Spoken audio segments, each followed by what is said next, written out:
Hello there. Here we are. We are in Nyazura at our friend Philip Taranyika's farm. Well, it's actually his rural home where he's been hosting us. I thought you were going to tell the audience that we actually re-recording this. Oh, because the crew are drunk. Courtesy of Mr. Mataranyika. He's been such a good host that we're all in good spirit. But yeah, we recorded earlier. We hope that you get to see the earlier episode that we recorded with Philip. I think that was a phenomenal episode. We had interesting insights on entrepreneurship, the history of this country. Oh, by the way, you may remember Ranga, our producer, who once in a while we take out of the cupboard. He's here replacing Rufaro, who's in East Africa. You'd have thought that Tinashe is the one going to East Africa. But yeah, we've lost Rufaro to East Africa for a few days. And what a good way of replacing Rufaro. Nyazura, it's a different set. And I'm looking forward to the discussions. Before we conclude whether it's a good way of replacing him or not, what are you drinking? Grape juice. No, it's not. Grape juice. Rufaro should come back. So I'm drinking 100% red grape, the unfermented version. So yeah, look, I think we are outnumbering drinkers. I'm quite happy. Yeah. So I'm very sad. Yeah, it's actually sober. It's actually sober. I was hoping that the crew would be sober as well. What are you drinking? So I'm having Celestial tea, so I'm continuing my herbal tea.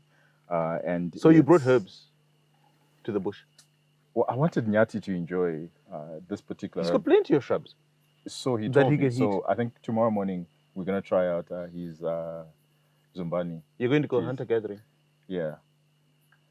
And get some Zumbani in the bush? I think so. And I think I already enjoy Zumbani. Please don't get something that will poison you. I'm sure he knows his way around. Yeah. And I don't think there's anything that will poison Tinashe, given all the shrubs that he decided to drink on the show, including what Mtombo. Yeah. Good. Yeah. I'm continuing with the blue label that Nyati so graciously received us with when we arrived here earlier on today. The news over the past couple of weeks has been all about Russia and Ukraine. I know Tinashe feels very strongly about choice of words, so I'll just... Russia invaded Ukraine. Okay, yes. Simple enough. But Russia says it's a military operation in Ukraine. Okay, shall we avoid a rabbit hole? Whatever it is, it's been in the news. And sounds familiar. They're just targeting criminals.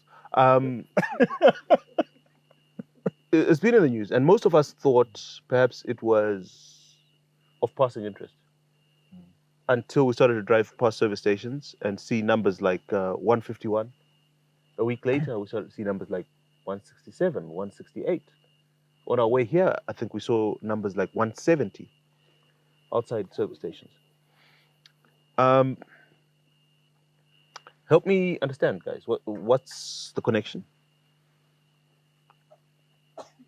How is this increase in fuel prices? Well, I think, linked George, you need to be very careful.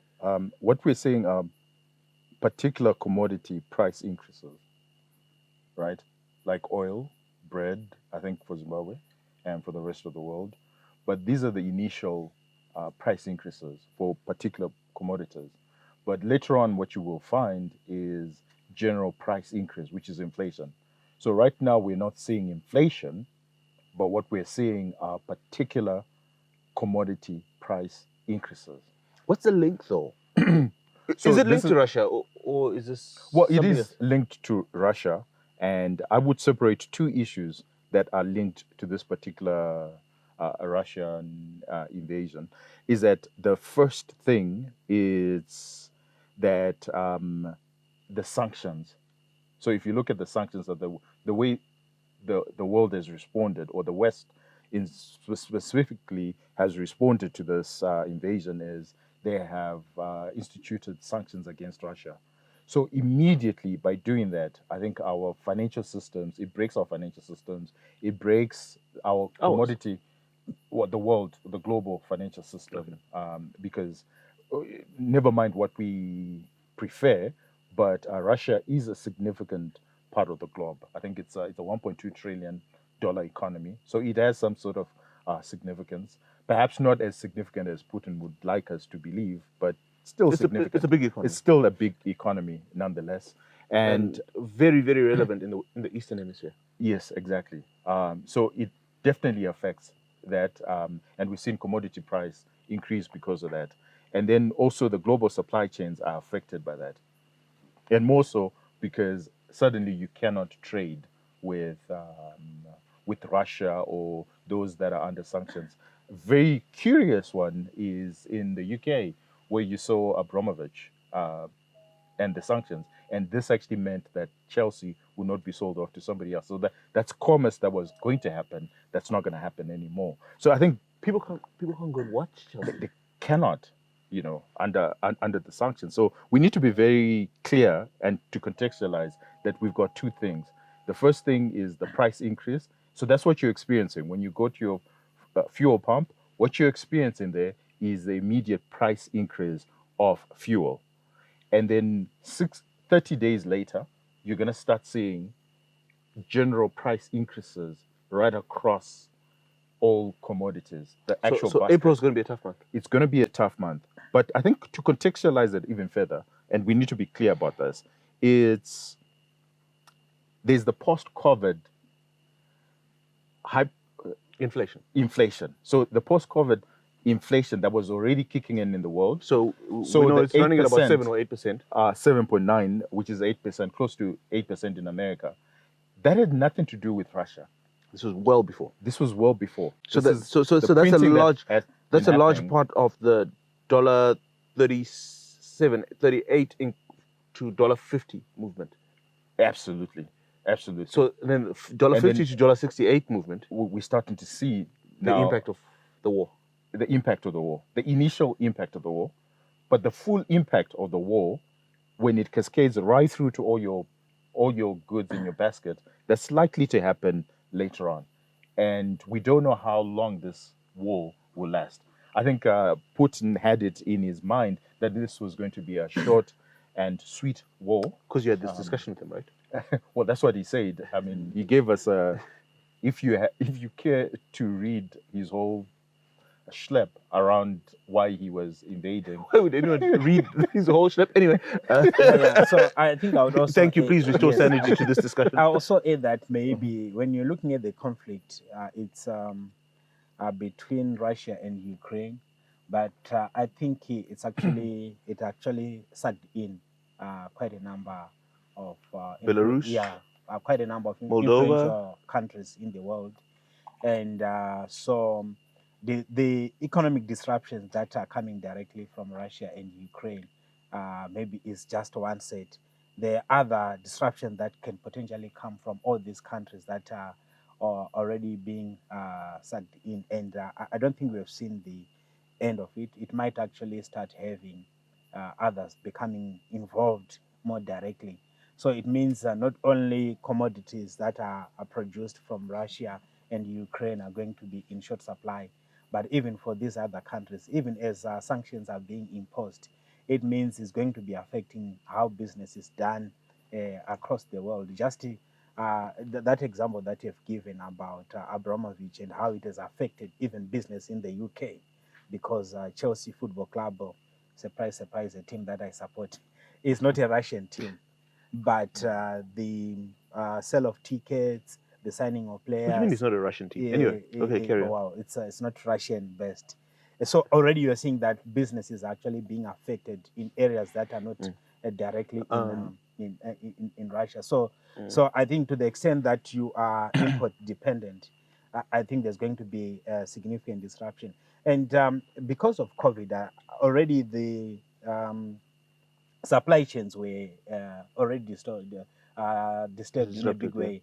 So you then have to, if you then add on this Russian thing, then it means we're going to have a very big problem. I know of certain organizations that have actually gone for a long period to try and get some of the product that they're importing from overseas because of this disruption. So I think it's gonna even make cause inflation even on other products that we use because of those disruptions. Yeah.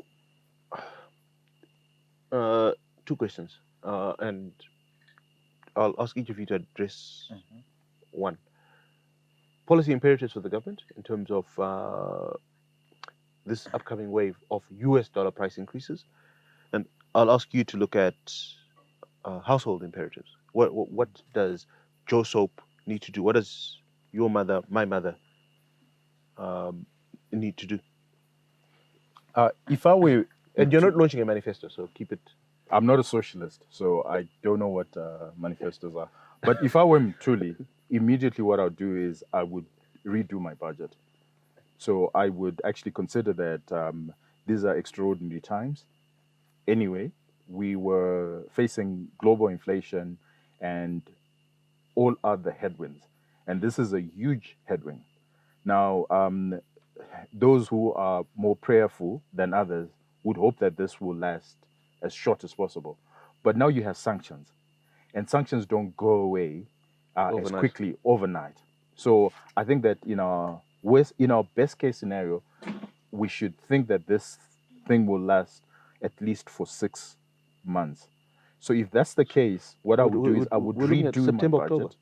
Yeah, so I would redo my budget. You've got the drought as well that has affected our food security. So I would do it earlier on rather than wait until mid-term, usually around June, July, when he has to relook at the budget. I would redo it today. Right now. I would do it right now, and I would focus on a number of issues. So there are a number of issues that I would immediately focus on. What are those? So the first thing is food security. So we are a net importer of food, unfortunately, and I think that will be my big priority. The second thing is money that I had. Okay, no, but when you say it's your big priority, what do you mean? Okay. Okay, so we're gonna import food. Yes. That's quite. So he clear. must allocate resources. So he needs to allocate resources, and some of those resources are, money that we had allocated for the roundabout. I know people are getting excited about the roundabout. I wouldn't do that. This is not the year that I would do that. I think that food security becomes quite. How about the roundabout? Is it But, drop in the ocean? yeah, but also but they've already paid I think more than a significant chunk for that project. Okay. already. Okay, So but what do you do? I think I think we're being disingenuous. I think using the roundabout Mhm. as an example. Ah, okay, that's fine. Capex, any capex expenditure Uh-huh. right now, what I would do is I would hold back. He had allocated SDRs about 250 million, which was a contingent fund. I don't think it's enough. I think that now you probably need close to $1 billion. Where's he going to find $1 billion? So he has You to can cut print it. back. Well, that's not going to work. Remember, that's the other reason why I would redo the budget. Why I would redo the budget is because we're already suffering an inflationary period when we shouldn't. So you saw the parallel market rate increasing in January. I don't dabble in the parallel market. Okay, I didn't call it the black market. It's just the parallel market, and it's for indicative purposes only Right, this particular okay. show. But these are things that I would, if I were the Minister of Finance, I would immediately say, you know what we need to do is to redo the budget. There are certain sectors that are imperative and critical. We need to ensure that those are well provided for. It's not necessary for us to redo the roads in this particular year. Or a lot of the borrowings that were going to happen this year. I think what we need to ensure is we get through the year. So food. So for you, it's food, medicines, healthcare. I would say that those are the so priorities. even education is not a big. It's not the number one priority for me. I'll shoot you for saying that. I know you would, but these are extraordinary times, and what we just need to do is to ensure that people don't die. You know, we used to have a governor who used to say these are extraordinary times. I think he was a lot more hyperbolic than what the reality suggested, but I think this is the time when reality suggests otherwise. And the way the West has used the sanctions against Russia, to me, it's it's a bad omen for certain countries that are on sanctions. Are you about to go into a rabbit hole? No, it's not that. But I'm just saying that if I were the Minister of Finance and I were to speak in cabinet right now, I would say, guys, you know what? Let's redo the budget. These were not the primary assumptions we were working with. And what we need to do is to ensure that we correctly align ourselves in our budgets. And I'm sure that's what every company is doing right now. A lot of the global companies, that's what they're doing. Is it? But- And is that what every household is doing? Yeah, Or is look, that what every household should be doing? I think household must just focus on basics.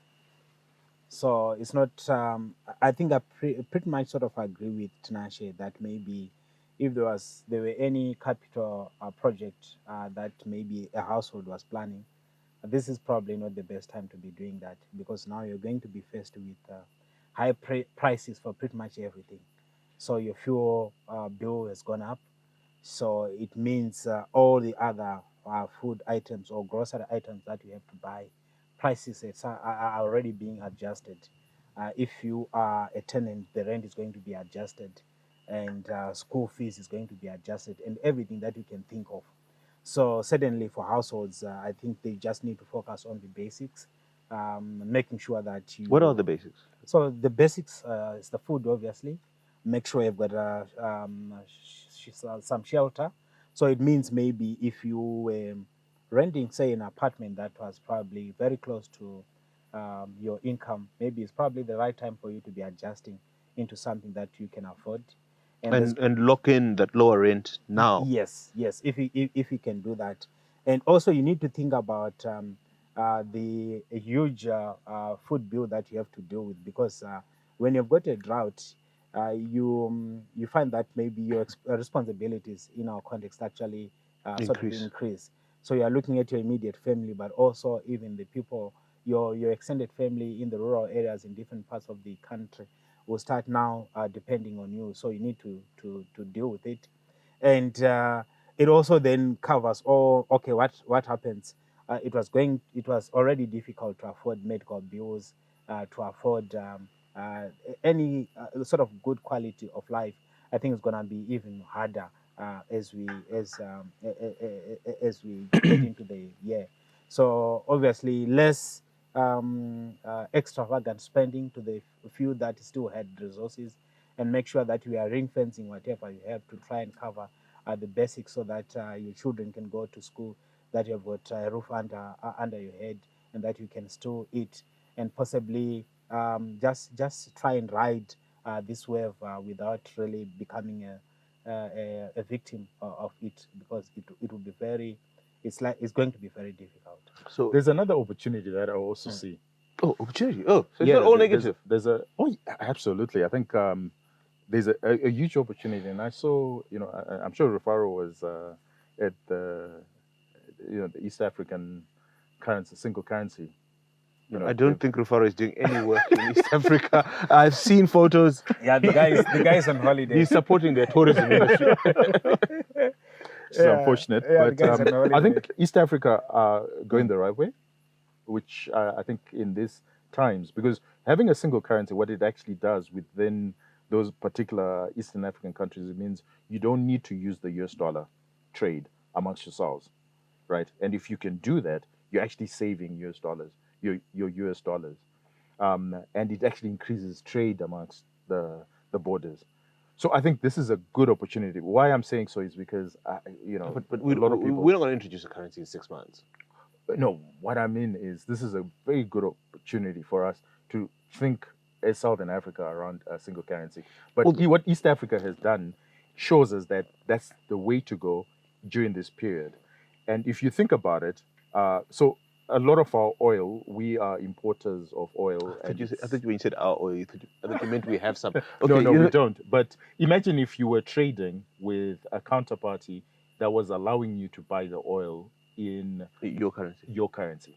But as I was saying to you, that 6 months is a short time. I actually thought, unlike East Africa, we have an internationally tradable currency already in the region, and we can actually adopt it within 6 months. We can. I don't think it'll happen. I think, but it will save a lot of our dollars. Politically, it's a mammoth task, but if our politicians could agree to randize, and we had, how many SADC countries do we have? 13 or whatever the number is. 13 or 14, yeah. George, randizing. That's a good opportunity that we actually have, because if you think about it, we've got about $1.7 billion in our banking system. Reserves. Now, well, it's not reserves; those are deposits, right? Let's be Yeah. very clear. Okay, yes. Let's be very clear. They don't They're belong to not the country. reserves. They belong to private individuals individuals. and organizations. But the thing is, how long will it take before the government goes after that 1.7? I'm not going to let you go down this Based rabbit hole. on, the Past circumstances. experience. But what I'm saying is, actually, this is a good opportunity where you can turn all that into rand, and we join The rand, the rand, and monetary. it will save us a lot of that money, and we can use that as our reserves. It actually then turns from deposits into actual reserves, because what will happen is it will now be at the South African Reserve Bank, and the South African Reserve Bank will issue rands to us. 40% of what we buy, what we import, and what we export is actually in rands. So if you can use rands in this period, this is a fantastic period to be using rands. That's my argument. I do not even know why I let you have two And bites of the cherry. we will be giving up our sovereignty. we're gonna go for a short break. We'll be back in a couple of minutes.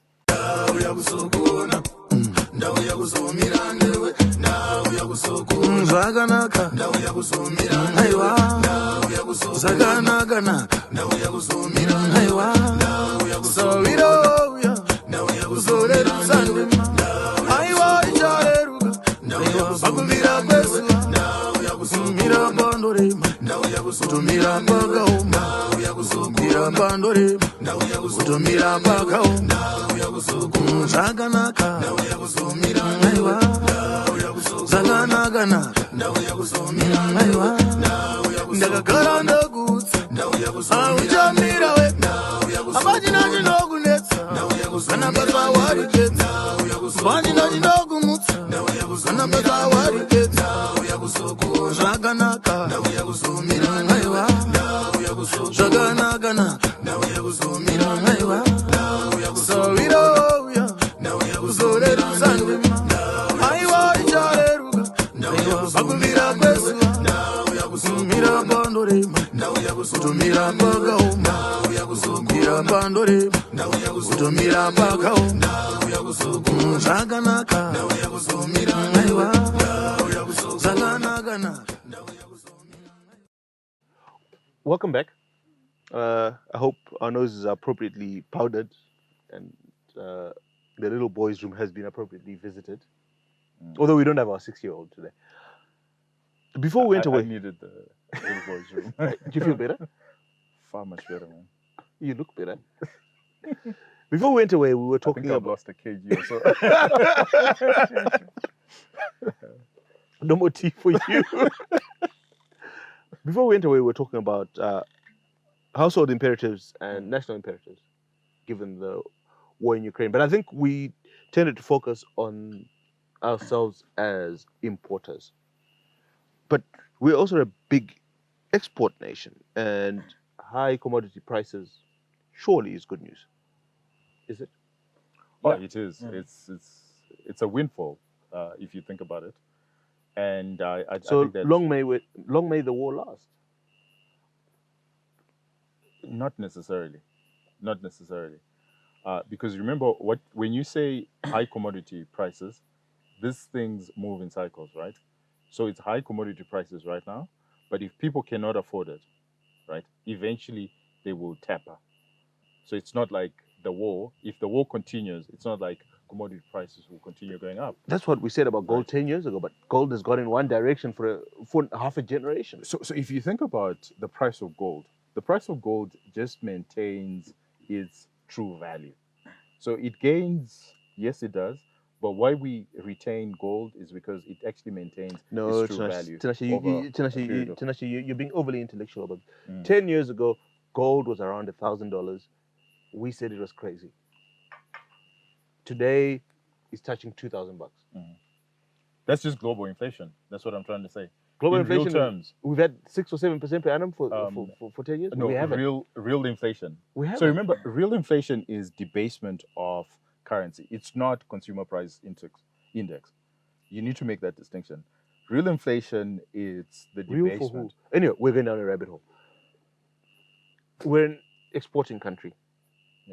Okay, let me simplify it. Commodity prices cannot continuously go up because at some point people cannot afford it. They're going up at the moment because some people can afford it. Mm-hmm. But at some point they will taper because no one will afford it. So Okay. it's not true that the more the war lasts, the higher the commodity prices. At Okay. some point, it actually stops making sense. But right now, it's a window of opportunity. I agree. It's a direct windfall, although it's actually curtailed by our high oil imports, right? So some of it. So even if you're a nickel producer, you're actually using a lot of fuel to get. So we say that. energy. Because it's not only diesel. They're actually benefiting. But So there's also so they imported benefit ZESA. from a ZESA subsidy, unfortunately. So elsewhere around the world, energy prices are going up, but we know what happens in Zimbabwe. In Zimbabwe, we'll enjoy a subsidy for a while, but it will come back to bite us as taxpayers again. So I know this is unpopular, but actually this is a good time for ZESA to increase their tariffs. At least to the commodity producing sectors. Exactly. So the miners should Exactly. now pay more. They should be able to pay more. They should be able to accommodate that. I've got a friend I know who's watching this, who's a big miner. I don't think he likes the sound of what you're saying. Well, let me ask him this question: Would he rather the energy prices move in tandem with what's commensurate with energy prices, or the government increase their tax? So from the 40% returns that they're getting to something like 60% or 80%, what would he rather have? Oh, you think those are the only two choices he has? Those are the two choices that he has. He's got option C, nothing changes.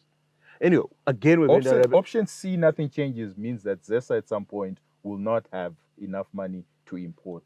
But this has been bankrupt for years. Anyway, you keep. How are you sucking me into a rabbit hole? We're not going down this rabbit hole. So maybe my response directly to what Tinashe was also talking about. This is actually the time that mining businesses actually would have to go into extracting a low grade ore. As you know, whenever prices are depressed, the mining houses actually tend to extract The better stuff. Yeah, the better stuff. So when you've got a mine, Yes. there's parts of the mine that's got the really good stuff, Mhm. and there's parts of the mine that have got the poor quality stuff. And Yes. you reserve the poor quality stuff for the good times. Yeah, times like this when the prices are actually going up, and I think what it does also, then it means you can actually be able to increase your production faster.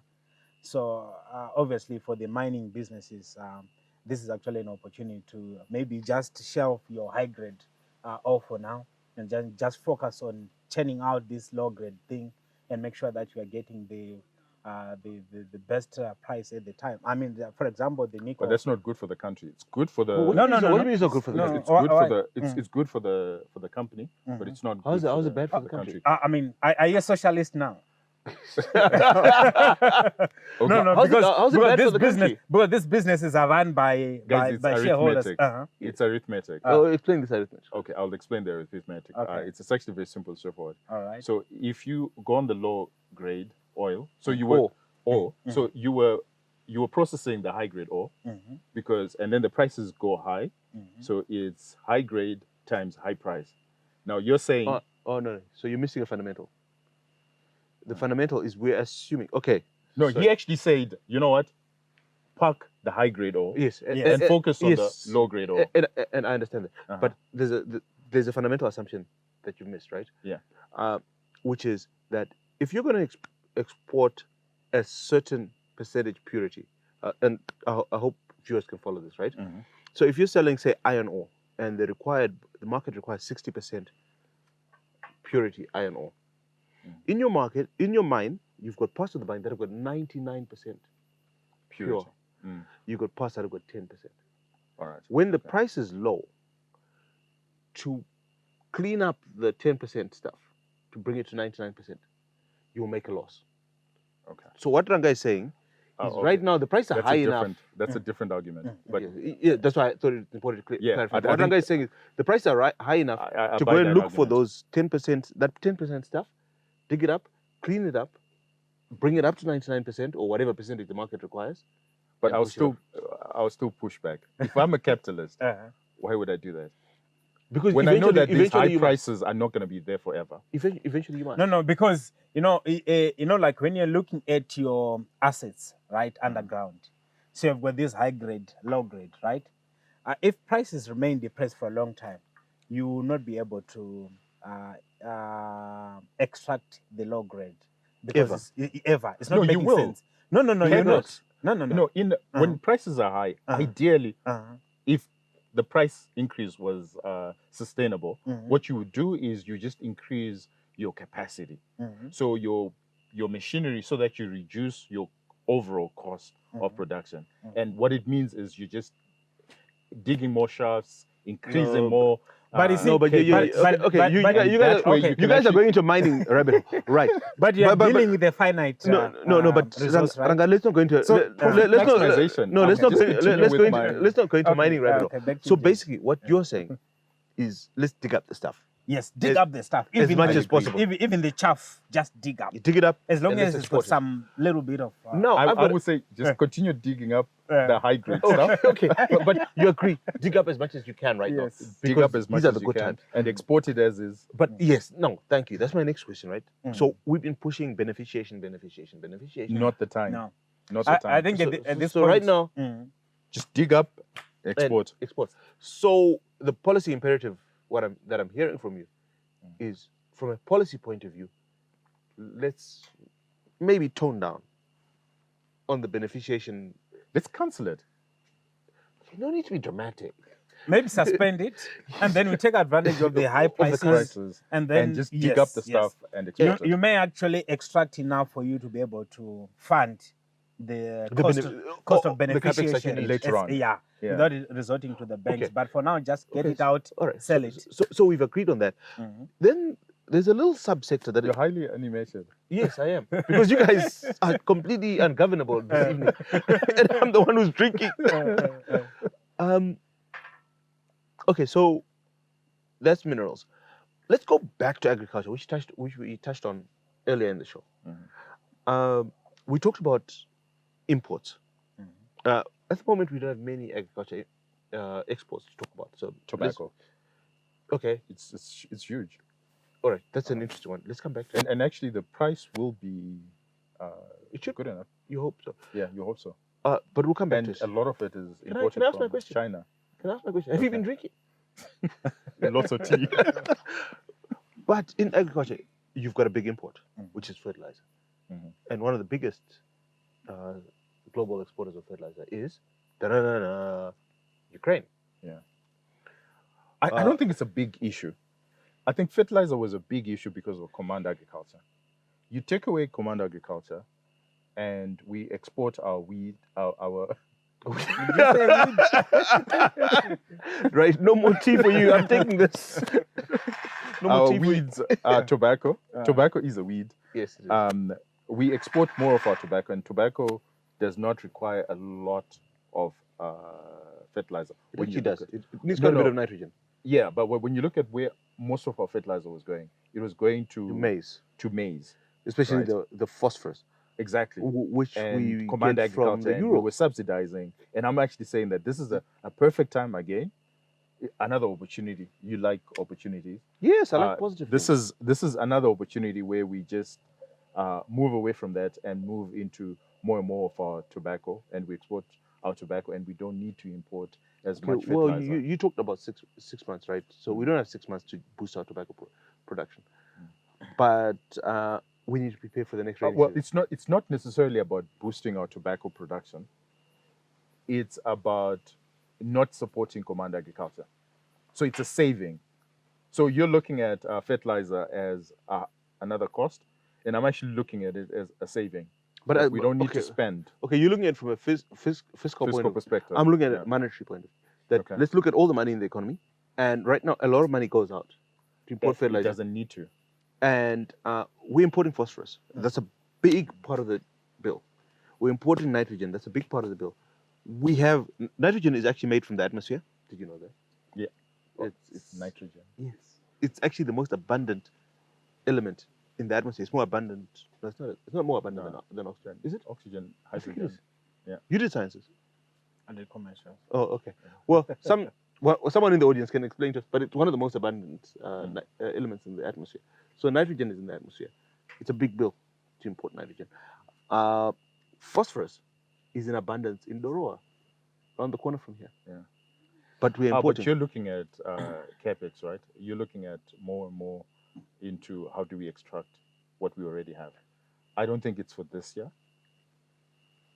I don't think that's what we need to do. Okay, so there's this thing. I know that because we're in Zimbabwe and we're chasing growth, and I totally understand. But if you saw the numbers that are coming from China, China has tapered their growth projections quite drastically.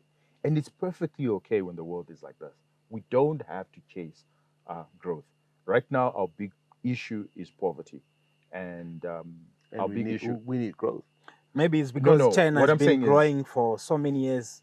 We have had like, what, 2 years of there are moments growth. when you should be defensive as a country. And I think that... Even if you're a small economy and you don't have you need to be defend. defensive. So right now what you need to do is to be defensive, is look at your resources and see how you can maximize those resources. So that's why I said in terms of mining, just export as much as you can. That will bring in as much foreign currency as possible, and ensure that you are in a single currency arrangement with your trading partners. That's helpful if you don't have to use US dollars. So if you look at the diasporan remittances, those are going to be affected again, right? But if they're sending foodstuff or in runs, and you don't have to go through US dollar, that is actually very beneficial. And I would say that in the next 2 years, if we're defensive, I will not blame the government if we have negative growth this year. I am not going to blame anyone, because what's very important this year is play defensive, because then it allows you to then grow in the future. But if you're not defensive in times like this, it's going to cost you in the long term. Final word? Yeah, so I think it's good to be defensive, but my only worry is I think our economy has been shrinking for a long time. So you are... Eventually you get to nothing. You are like 6-0 down, right? And you are defending. So what if it goes to 12? You see, but you might as well try and score something and reduce the deficit. You see, don't worry about it. Exactly. I think it works best when you are on 0-0 score line, or you are very close to. So you want to minimize the damage, but we are already down. So I think we need to sort of strike a balance. Mineral exports. Yes. I agree. Yes, our let's offensive. Let's push more of that. Because if you think about it, okay, so our mineral exports, if you think about gold, the best we've ever done is 33 tons. We could double that. If you look at platinum, we're going to do 66 tons. Easily 100. Do you think maybe we are? Anyway, I mean, it's been lovely having you, gentlemen. This has been a lovely place to film. I hope we're allowed to film here again. Sometimes you say clever things in front of the camera. No, I think you're going to say all the clever things that you guys say on camera. I have to supply those. No, look, it was good and lovely to be on camera again, and yeah, look, it's been such a good night. Yeah. Lovely. It's been lovely having you along. As usual, all we're trying to do is to inspire thoughts. We're trying to inspire conversations. Have these discussions with people around you. If you have access to policymakers, have some of these discussions with them. And let's see if we can make it a better Zimbabwe. Otherwise, remember that COVID is real. Stay safe. Be good. If you can't be good, after the Ukraine invasion, do we still have COVID? Anyway, have a lovely weekend.